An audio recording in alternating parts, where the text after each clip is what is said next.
habeen wanaagsan idil ahaantiinba meel kastoo aad nagala socotaan waa habeen salaasaar bici soo galayso bisha 3aad taay 24 sanadku waa 2020 barnaamijku caawiyo caalamka wararkaanu habeenkan caawa idiin haynana waxaa ka mid ah Soomaalida ku nool dalka Sweden oo la sheegay inay kala badh ka yihiin dadka fayraska corona dalkaasi ugu dhintay wasiirkii hore ee caafimaadka Congo oo musuq dartii xabsi 5 sano u mudan doona iyo waliba oo udur baa dhulka soo galay ogolba lama xiri jirin hadii la xiradaydad badbaadi dadka loo xiray waa raacsanaay masaajidku waa beedka lagu cararayo ilaahay bariga oo lagu sujuuday oo gaaladan iskiga celinayna waaba meesha idiloo lagu cararayso loo xiraa walaalo waa dadkii reer Mandheero isku maandhaafsan go'aanka xidhida masaajidda ee dawladda Kenya dhawaan soo rogtay iyo waliba qodobo kale oo ku saabsan Soomaalida iyo caalamka ciyaarihiina ka mid yihiin barnaamijka aniga soo saaray isla aniga oo Cabdiraxmaan Cali Dhimbiil ahna waan idin la socodsiinayaa ee akhyaare habeen wanaagsan dhegeystayaal sidaad nooga barateen qodobadaas oo fidsani way inoo dambayn doonaan aanse ku warrayno wararkii caalamku ay caawa diyaar la tahay Samiira Cabdullaahi Jaamac mahadsanid Dhimbiil ciyaaraha Olombikada ee Tokyo ayaa dib loo dhigay xanuunka coronavirus awgiis waana markii ugu horeysay ee ciyaarahaasi uu dib u dhac ku yimaado madaxa guddiga caalamiga ah ee ciyaaraha Olombikada ayaa sheegay in go'aankan uu yimid kadib markii uu fayraska ku sii baahay dalkaasi waa kan ra'iisul wasaare Shinzo Abe oo qayb ka ahaa soo jeedinta dib u dhigga ciyaaraha oo warbaahinta la hadlay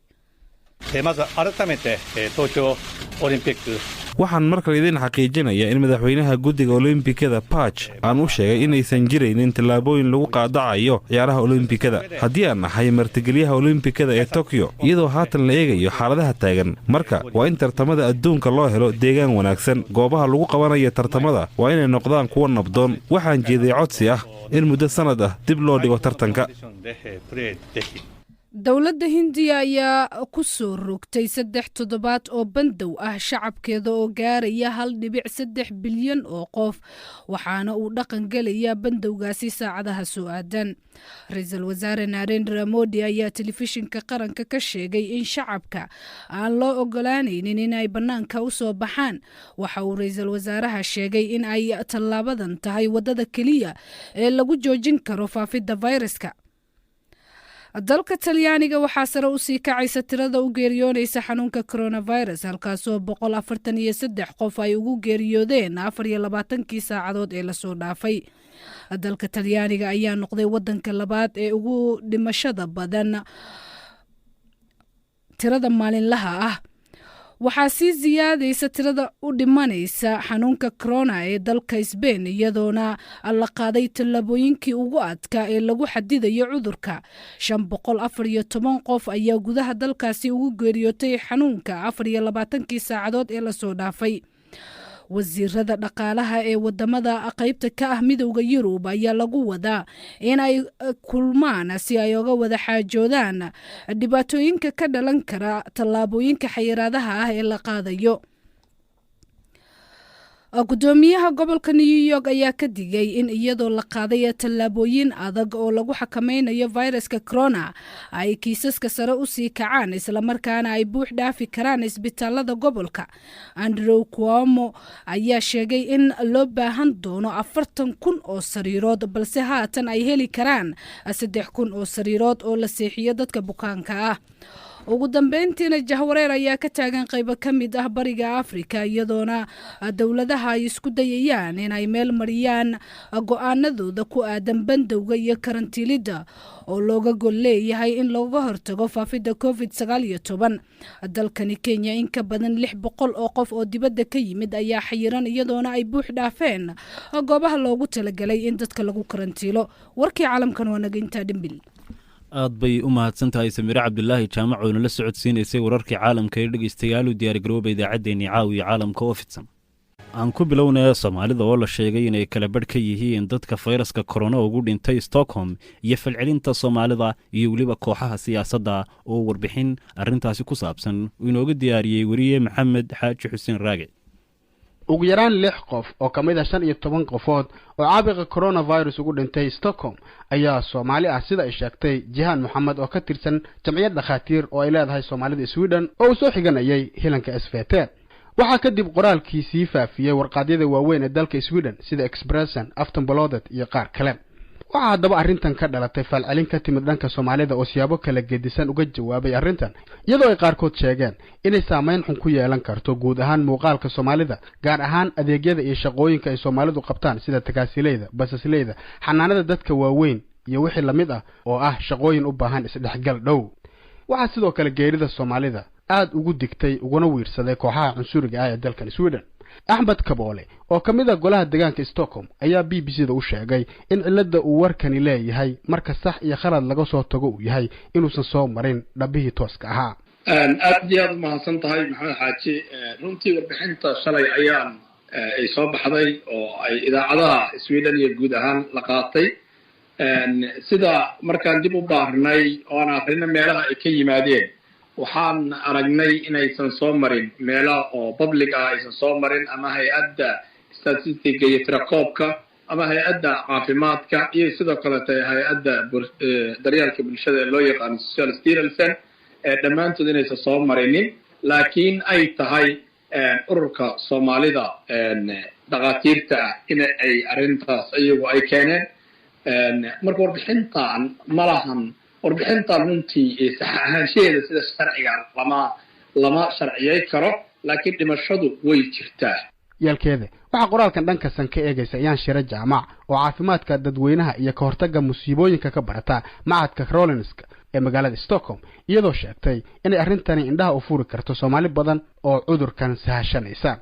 dignin inay Soomaalidu waxa weeye daacad waxaan ka dhiganay qofkii in la salaamo in la isku soo dhawaado guriga qofkii jiran uu qarsanaya qof guriga iska imaanaya wadana hadaa tahay oo hooyo guriga ku islaan macna dadka hooyo ama abayiin ama yeeyoin guriga kula degan yihiin always risk waa ayaga caruurta keeni kara cudurkan dadka hooyinka keeni kara soo hala joojiyo macnaha aniga ila tahay soo salaamayaasha la sameeynaayo iyo waxaan kale cudurka ku dhuntu xanuunay gurigaaga joog ha u imaanin qofka da'da weyn oo guriga fadhiyo asaga riskiga aad ugu badan yahay inuu helo anytime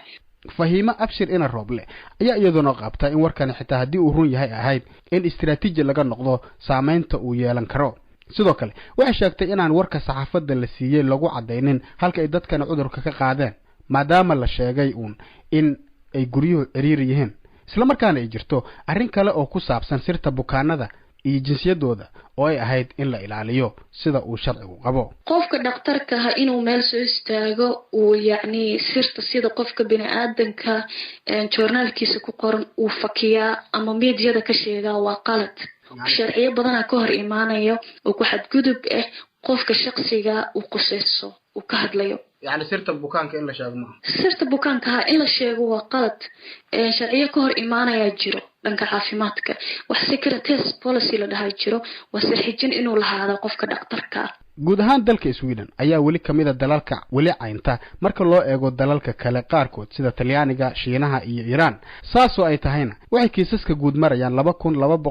2286 kiis kuwaas 240 kamid ay cusub yihiin halka ay geeridu marayso 36 qof ay 9 kamid cusub yihiin walow aanu isku daynay in aanu la xiriirno Jihan Maxamed oo warkan iyada laga soo xigtay nooma suurta gelin in aanu helno oo wax jawaab ah kama helin Maxamed Xaaji BBC Gothenburg Sweden kaasi waxa uu ahaa uriyaha BBC-da uga soo warrama marka warar cusub ay ka jiraan Sweden Maxamed Xaaji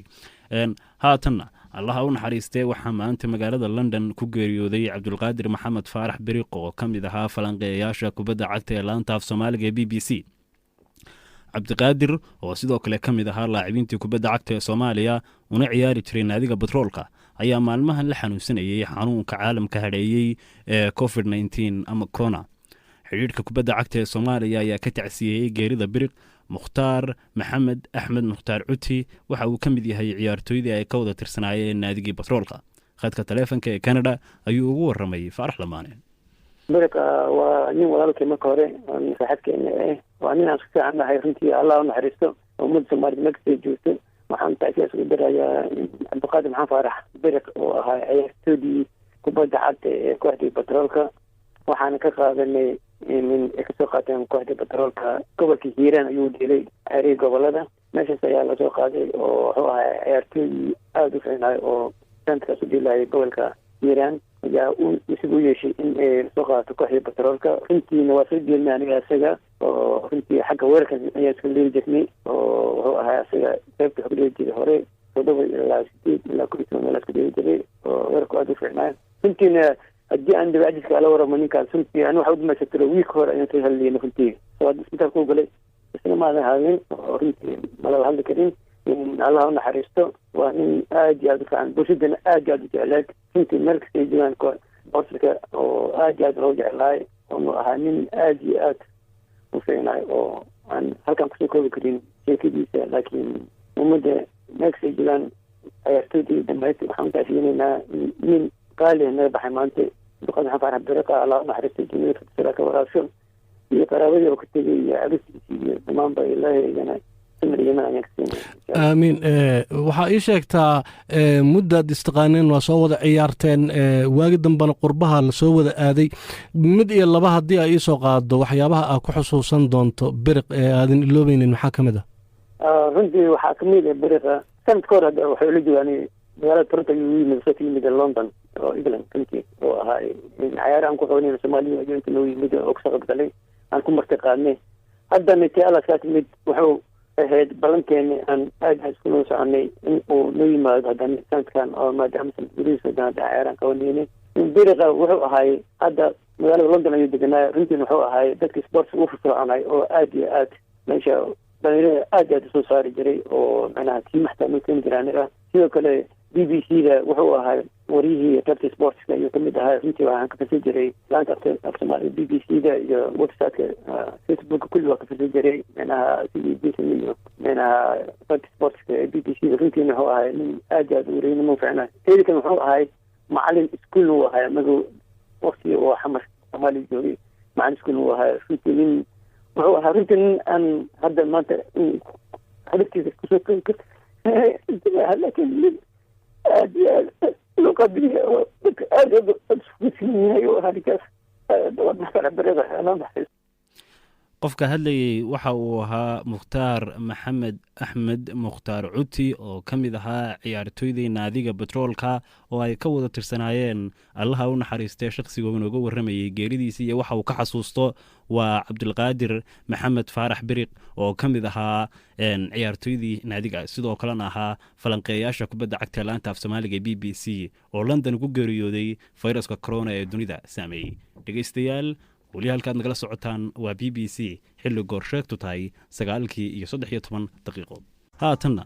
dhowaan bay ahayd markii dowladda kenya amartay in gebi ahaanba masaajida la xidho sababo la xidhiidha fayraska corona haddaba arrintan ayaa hadalhayn ka abuurtay bulshada soomaalida ee ku nool gobolka waqooyi bari ee kenya gaar ahaan dadka reer mandheera aragtidooda ayay nala wadaageen waana kuwan waa anigoo ah cabdiqani oo jooga magaalada mandheera ra'yigayga haddii aan ka dhiibto dowladda go-aanka ay soo saartay oo ah in masaajidada la xiro iyo goobaha lagu kulmo sidii ay dhahdayba meelaha duugto meelaha arooska meelo badan ay sheegtay horta masaajidada inta la xiro anaga muslimiin saa unahay horta waan ka soo horjeeda aniga maxaa yeelay dhib walbo dhaca ilaahay xaggiisa baan u carari jirnay haddiina ilaahay ka cararno oon u cararno maxaa la dhahay guryadeenna aad baan ugu soo horjeedaa haddii aan fiirinno masaajidada waa run waa laga qaadi karaa laakiin cudurka sidii la sheegay waxaa lagu qaadaa inuu qofka kala taabto qof qabo ood la kulantid marka mandheerana hadda wax soo safray oo cudurka qabo oo imaaday ma lahan inaan masaajidada ka cararno aad baan ugu xumahay ani ra'yi ahaan waxaan qabaa dowladda inay masaajidka xirto waa wax aad u xun meelaha goobaha lagu cibaadaysto in la xiro waa wax aad u xun maxaa yeelay adduunkan dhan ilaah baa uumay ilaahayna wuxuu keenay daawadiisa asigun baa garan haddii aan asiga u cararno on qadnuudno oon qur-aan akhrisanno waa un tegi alxamdulilah waa inaan ilaahay tabakal saaranaa marka oon masaajidadana laga xirin anigoo la yidhahda doctor axmed cabdullaahi xuseen oo ka shaqeeya mandera county referral hospital ka shaqeeya waxaan bulshada iyo dadweynaha u sheegaa go-aanka ay soo saartay dowladda oo la dhahay inay la xiro meelaha lasugu imaada masaajidada iyo meelaha kale oo maxaasahay dadka ay sugmaadaan oo ay dhahay dowladda halaga hera inay oo maxaasahay ay dadkii oo dadweynaha hadalkii dowladda ay qaataan yaan u sheegaya oo dadka maxaasahay oo maartay isu imaadayeen oo maartay qaraabada oo soo booqanayeen ay kala heraan masaajidada waxay hal xira meelaha lasugu imaada maartay halaga kaaftoomo bismillaahi raxmaan raxiim horta masaajidka in la xiro jiraa loo xiray mooyaan wax kale looma xirin jirriba haddii dhulka soo gashay qarnigii nabiguba waxaa waaye daacun markas wadanka soo galay dhulka horta waa la kala xiro nin walba meeshaasa ku ekaaday taasaan ku daliilsinayn hadda masaajida hadda dowladda in hala xiro hadday dhahad oo udur baa dhulka soo galay ogolba lama xiri jirin hadda hala xiro hadday dhahad badbaadi dadka loo xiray waa raacsinahay anigana waa taageernay culummada in waday taageertay culummadu meeshay ku taageertay anigana ku taageernay war cusuban haba soo dhaciba oo laleeyahay masaajid aa la xiraa masaajidku waa beydka lagu cararayo oo ilaahay bariga oo lagu sujuuday oo gaaladan iskiga celinayn waaba meesha idiloo lagu cararayso ee loo xiraa walaalo amarka dowladda annaka ilaahay u barinayna ayaka alla barigood hadduu yarya annaka alla barigayna ma yara waa dad muslinaan ahna ummadda nebi maxamedaan ah nafta markii loo qoofo meesha lagu cararayo waa masaajid waa kacbi ilaahay waa meel inaan ku sujuudno waa guriga ilaahay maba la xiri karo guriga ilaahay maxaa loo xiraa inteen ilaahay lagu barina raggasay guriga ugu tukunaya nabi maxamed sallallahu calayhi wasalamba ma abrinin inay ragga ku tukudaan guriga marka ragga islama tukuni karna ayaka ilaahay aan noo baryaana masaajidkooda loo daaya amarka waa ka hor imaasan masaajid see loo xiraa masaajid kaniisad ma aha masaajid waa baytulmaal dowladda kenya dugsigana haddii la xir ilmaha qur-aanka intay ka baranayeen ilmaha ma gaaloobayin ilmaha islaamnimada kuma jirto in guriga lagu celiyo macallimiinta dugsiga awalba annagaa lacagtooda siini jirnay waalidiinta iska bixin jireen dowlad iskama bixinaynin iskuulka gaalada ha la xira haddaa la rabo ilmaha dugsiga iyo madrasada noogala furo masaajidkana annaka qur-aanka ilaahay aan qabsanaynaa wadaadaha annagaa lacag siinayna annagaa qur-aan akhrisanayna wax shar oo noo imaada horta siiba Mandera County cudur u imaada annaka dad muslimiina oo ilaahay barino dadka muslimiinta ay gacmaha kor taagaan oo masaajidada laga qanuuno marka masaajidada iyo dugsiyaasha in la fasaxa fiican oo la xirin meesha muslimiintu iskugu imaanaysa khayrka iyo aamiintu ka yeeraysay Kenya waxay ku dhaqnayd masaajidada ay fasaxday diinta ilaahay la taageersan yahay Kenya ku dhaqnayd haddana balay ma jirto inta jirtana xanuunka Allah ka qaado inta fayowna ilaahay u siyaadiyo masaajidada iyana la ka xirin meesha ilaahay lagu caabudahay kuwaas waxay ahaayeen dadka reer Mandheero aragtidooda ka dhiibanayay xiritaanka masaajidda Kenya ay dhawaan ku dhawaaqday haatanna waxa aad loo yareeyay isu socodka dadka ee dalka Djibouti kadib markii shalay kiisas hor leh oo fayraska COVID-19 lagu arkay dalkaasi tirada dadka laga helay cudurkaasi ayaa hadda 3 qof halka ilaa 40 qof loo karantiilay fayraskan dowladda Djibouti ayaa qaaday tallaabooyin ay uga hortagayso faafidda xanuunka waxaana kamid ah in dadka loogu baaqo inay guryahooda ku nagaadaan wararkii u dambeeyay ee xayiraadaha saaran dalkaasi waxa warbixinta ku eegaya oo inoo diyaariyay wariye Maxamuud Ismaan Bulxan iyadoo wasaaradda caafimaadka Djibouti ay 2 qof shalay xaqiijisay in laga helay cudurka coronavirus ayaa madaxweynaha Djibouti oo warbaahinta la hadlay dadka waxa ugu baaqay inay foojignaan dheer iyo muujiyaan guryahooda ay joogaan dhanka kale wasiirka caafimaadka Djibouti Maxamed Warsame Diiriye oo saaka warbaahinta la hadlay ayaa waxa uu sheegay mar kale in 2 qof ee cudurkaasi laga helay shalay la geeyay isbitaal ku yeela gobolka Carta si halkaas loogu karantiilo laguna socdo xaaladooda caafimaad dhanka kale waxa uu sheegay 11 qof oo 2 qof qoysaskooda ka tirsanaa in iyagana la soo qaaday oo la karantiilay oo baaritaan lagu sameeyay ilaa iminkana aan wax cudurka ah laga helin dhinaca kale wasiirka caafimaadka Djibouti ayaa shacabka Djibouti waxa uu ugu baaqay in ay sameeyeen lambar oo qofkii isku arka calaamadaha cudurkaasi loo baahan yahay in uu soo waco oo kala soo xiriiro laamaha caafimaadka si loogu imaado goobta uu joogo oo baaritaan loogu sameeyo dhanka kale waxa uu ugu baaqay bulshada iyo qaybaha kala duwan ee shacabka Djibouti in ay yareeyaan la kulanka dadka waayeelka ah ee guryaha jooga oo cudurkan u nugul isla markaana u dhiman kara magaalada qaybaheega kala duwan oo aan saaka maray waxaad ku arkaysaa dukaanada oo xiran goobihii dadku ku caawin jireen bunka laga cabi jiray supermarketadii oo dhamaantood albaabada la isugu laabay waa kuwan qaar kamid ah dadka ganacsatada yaryar ka shaqeysta ee dukaamada xaafadaha ku yaala oo BBC da la hadlay Saleymaan Farax Abdi weeyaan magacaygu anoo kamid ah ganacsatada wadanka Djibouti maanta waxaa soo gaadhay dhibaato aad u weyn marka laga dhaqaaqo ganacsatada taasoo dawladdu ay tiri dukaanada iyo meelaha la iskugu yimaado iyo basaska meel kasta hal la xidho saaka ganacsatada dukaanada waxaa la xidhay dukaano badan baa la xidhay Djibouti dukaanadii kale la xidhina dadkii noo soo galay aad bay markii hore u badnaan jireen imika aad bay u yaraadeen ilaa maanta ilaa imika aad bay u yaraadeen taasoo dadku ay cabsoonayaan oo dadkii cabsi xooga la geliyey oo madaxweynuhu uu afkiisa ku yidhi aqalada hala joogo markaas wallaahi aad bay noo saamaysaa annagu haddaan ganacsatadii waddanka jabuuti aan nahay dowladda waxaan ka codsanaynaa maadaama shaqadeedii goobaabsi noqotay oo dadkii awal halkii 20 qof 15 qof ay saacadiiba noo soo galaysay amba in 30 qof gaaraysa noo soo galaysay 2 qof iyo 3 qof baa ku soo galaysa dowladda wallaahi waxaan ka codsanaynaa maadaama xaaladdu ay halkaa marayso waxa xigi doonana la garanayn oo waxa dhici doona waqtiyada soo socda la garan karayn inay raashinka iyo waxa qotal daruuriga ee aadka loogu nool yahay aadka loogu baahan yahay inay wax naga ridaan oo cashuurtooda aad ay u dhaadhiciyaan waa Madiina Cumar wallaahi dadku awal si xoog ay noogu yimaadeen maanta oo yaraayeen khudbadii madaxweynuhu u dhawaaqay dadku way raaceen way maqleen saasaga dadku way yaraayeen ganacsatada magaalada nahay qof baa noo soo galaya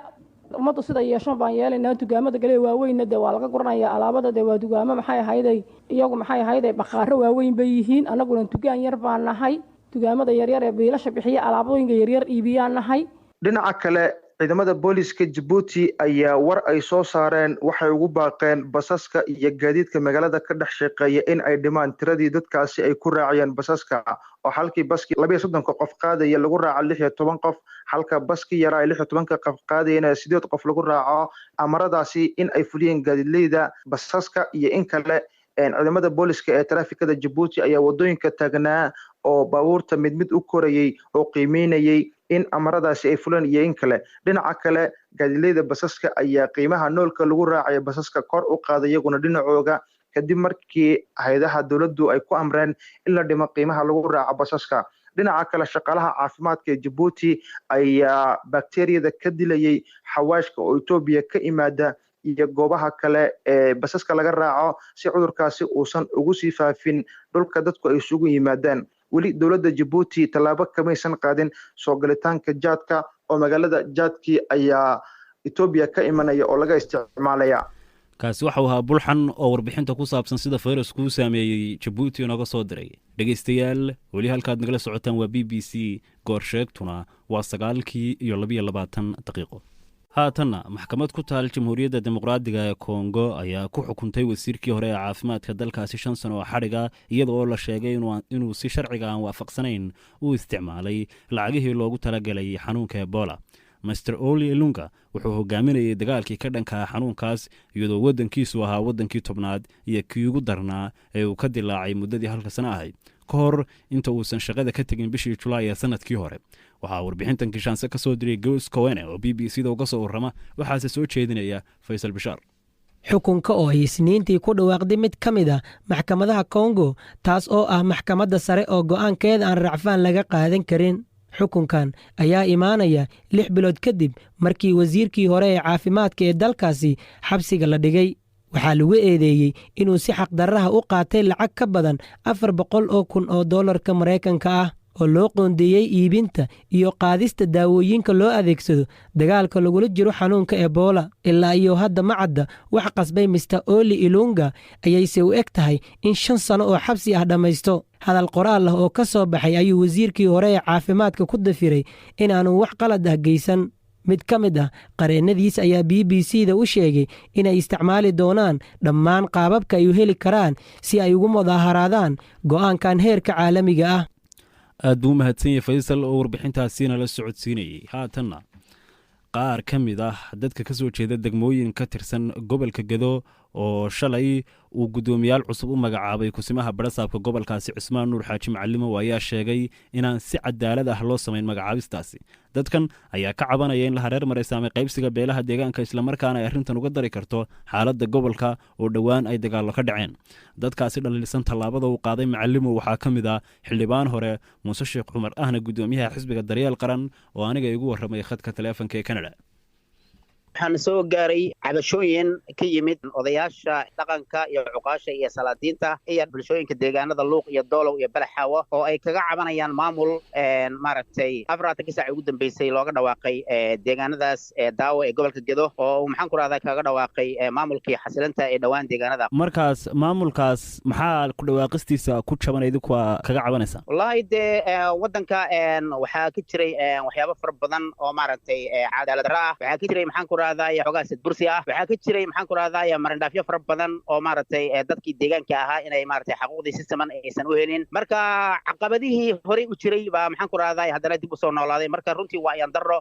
iyadoo maxaan ku rahdaa dawladdii federaalka ahaa ee maaragtay systemkeeda ah uu hadda meeshii uu joogo in maxaan ku rahdaa haddana ay dhacaan maxaan ku rahdaa cabashooyin maaragtay beelihii qaarkood ay kasoo yeerayaan oo maxaan ku rahdaa leeyihiin maxaan ku rahdaa waa kud ka guuro qanjo u guur marka shakhsiyaadkan maamulka loo magacaabay weli ma weynaan arag waxqabadkoodii marka idinku sadbursiga iyo dhibaatooyinka aad sheegaysaan haddii aanay weli hawlba gelin maxaa keenaya imika wallahi de ayaan darada jirta ayaa waxay tahay sida hadda ay maaragtay salaadiinta iyo maaragtay cuqaasha iyo bulshada deegaanada luuq iyo doolow balxaaw ay nagu soo gaarsiinayaan waxa weeyaan ka xisbi ahaan in maaragtay beelihii de sida wanaagsan u soo dhaweeyey ciidamadii meesha tagay oo geeli ugu faraha badnaa geeyey oo maxaan ku rahdaa ciidamadii soo dhaweeyey oo ayagu naftirkooda ay ka qaranayeen inay maxaan ku rahdaa beelihii ugu ballaarnaaba maxaan ku rahdaa maanta ciidankii iyo deegaankii aad u soo dhaweeyey afkooda ka qirinayay haddana in saddexdii maamul ee luuq iyo doolow balxaaw midna aanan lagu soo darin de arrintaas waxay muujinaysaa maxaan ku rahdaa sida maaragtay systemka meesha ka jira uusan xaq u ahayn sida uusan maxaan ku rahdaa daacad looga ahayn dee mana doonayno maaragtay haddana bulshadii in maaragtay la kiciyo oo maxaan ku rahdaa haddana kacdoon shacab la abuuro marka dawladda federaalka ah hadday lug ku leedahay iyo hadday ka madax bannaan tahayba waxaan rabnay inaan u sheegno waxa meesha ka dhacay inaysan sax ahayn maamulka luuq iyo doolow balxaaw laga magacaabay oo maxaan ku rahdaa marka ka sameeyey maxaan ku rahdaa barasab ku-xigeenka iyo maaragtay ragga hawsha la wadayba maxaan ku rahdaa annaga inaysan sax nala ahayn sidaas darteed maaragtay aanan bulshada la kicinin oo maaragtay waxyaabo fara badan oo maaragtay dadku deegaanka ahaa xasaasiyad badan ay ka qabeen macallimow oo magacaabistan sameeyey ahna guddoomiye ku-xigeenkii gobolka sidoo kalena ah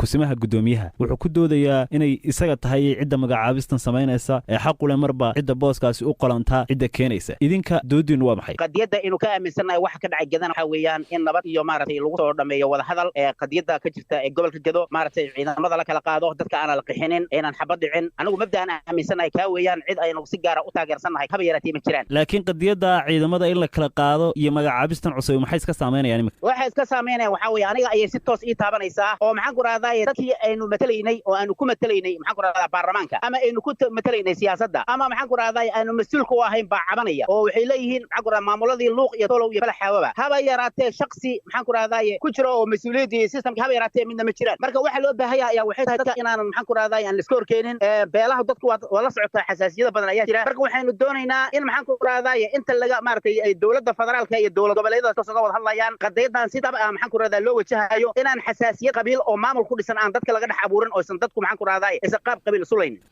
kaasi waxau ahaa xildhibaan hore muuse sheekh cumar ahna guddoomiyaha xisbiga daryeel qaran oo ka warramayey bal xaaladda geda ka taagan iyo halka ay ka taagan yihiin magacaabisuu dhowaan sameeyey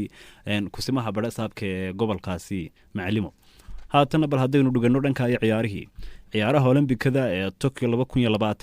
ayaa si rasmi ah dib loogu dhigay muddo sanad ah sababo la xidhiidha fayraska corona oo si weyn dunida ugu sii faafaya ra-iisul wasaaraha dalka jabaan shunso abe ayaa ku dhawaaqay maanta in ciyaaraha olombikada ee la qaban lahaa xagaagan dib loo dhigay muddo 1 sana